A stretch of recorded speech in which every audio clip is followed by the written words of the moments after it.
No time for games. Too many anime to catch up with. Too much for anything at all. Adulthood doesn't just take your time. It takes your energy, your spark. We all know it isn't easy, but you don't feel the weight of it until you're standing in it yourself. Wake up, work, commute home, sleep, repeat. And somewhere in that loop, you wonder, when was the last time I did something just for me?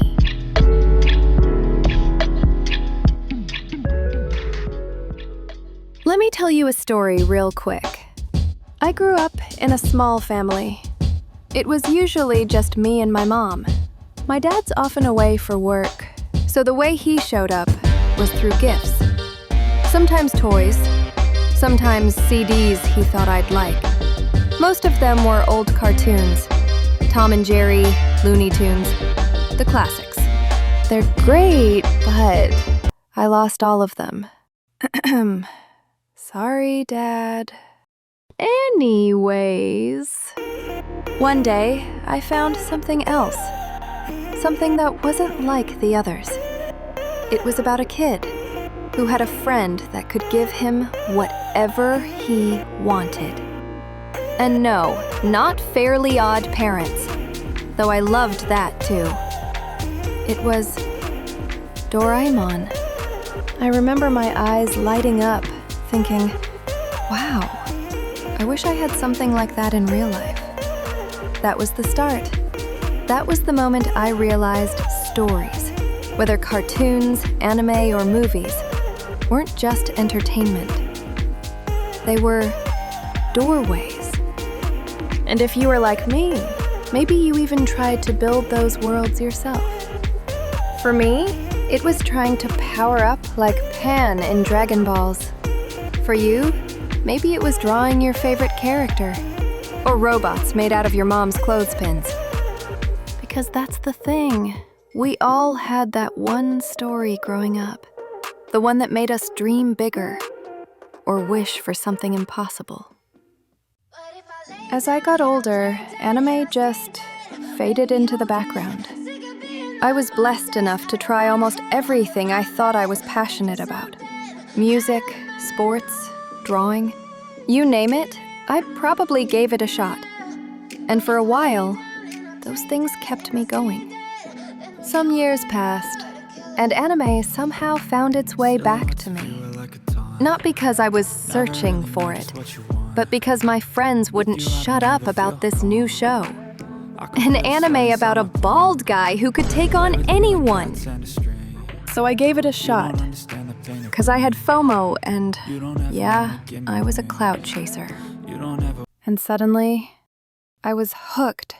Waiting every week for the next episode, cheering when Saitama showed up to save the day, holding my breath during the Boros fight. It was hype. Pure, unfiltered hype. But somewhere between all that excitement, I felt something deeper. That spark. That rush of adrenaline mixed with wonder. I realized I wasn't just watching anime. I was reconnecting with a part of myself I thought I'd left behind. I wanted more. I craved that feeling again. But life doesn't let you stay in that spark forever. And I grew up like most people.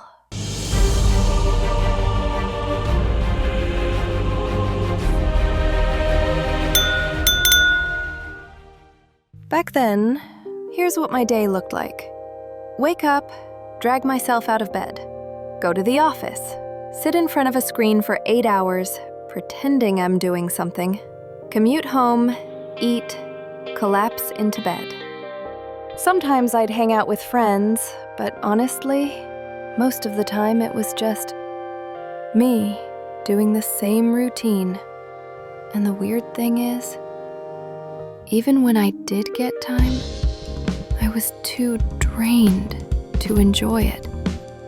I'd open up a show or pick up a game, and 5 minutes later, I'd pass out, The weight of responsibility pressing down until everything I did felt like labor. And deep down, I yearned for something more. Not grandeur, not riches, not applause. Just time. Time to reclaim the passions that once set me on fire. Time to sit still long enough to feel the ground beneath my feet again. I longed for stories, the kind that made my chest tighten and my eyes widen, the kind I once found in anime and games, stacked high like unopened letters from a past self. And I longed for peace. A moment where the world could stop spinning long enough for me to breathe. But life, as it often does, built walls. Work demanded its due. Deadlines started breathing down my neck, day after day, until exhaustion became a second skin. Finances whispered constant reminders of what couldn't wait, of what must be done. Even in stillness, guilt lingered. Rest felt like weakness.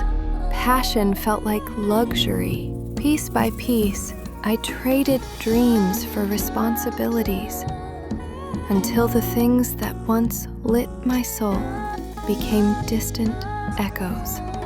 And in the quiet hours, I wondered if I was slowly disappearing into the very cycle I swore I'd escape.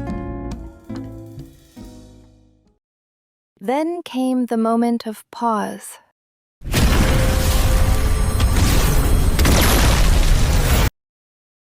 A quiet realization that I couldn't hold the world in my hands, no matter how tightly I tried. I realized I was carrying too much, trying to control everything all at once. So I stepped back. I asked myself, what's actually in my control?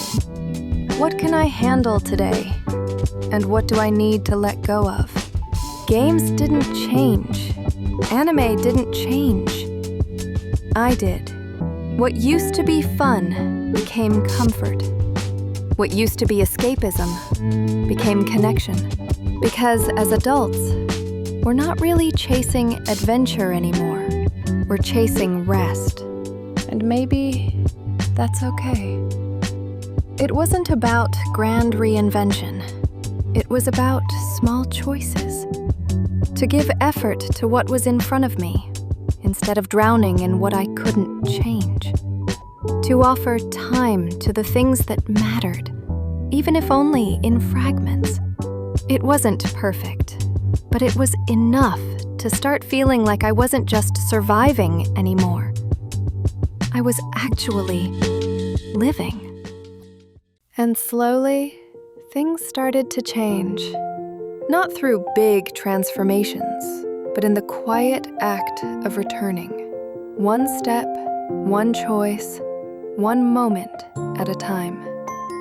I began to accept that work was something I couldn't just walk away from. But instead of resenting it, I learned to coexist with it. I became more grateful. Not because life got easier, but because I started noticing the little things. I began watching again. Not in long, sleepless binges, but in single episodes that somehow carried more weight than they ever had before. Anime, once forgotten, became a bridge, a reminder of wonder, of resilience, of the pieces of myself I thought I'd lost. Peace didn't come from silencing the chaos. It came from learning to breathe within it, to carve out small sanctuaries where joy could take root again. And in those moments, fragile, fleeting, but real, I remembered something important. Survival is not the only story we're allowed to tell. I still have a long way to go, but I've already come a long way. And so, if you find yourself caught in the same rhythm, days blurring into one another, passions gathering dust, I want you to know, you are not alone. You're here because you endured a lot. And I know you'll endure so much more. So fight for it, whatever it is. You can do it. I believe you can. We can't change where we've been, but we can always choose where we go next. I'm just a random person on the internet, but let me tell you this. I'm proud of you. That's it for me. Stay safe and stay awesome.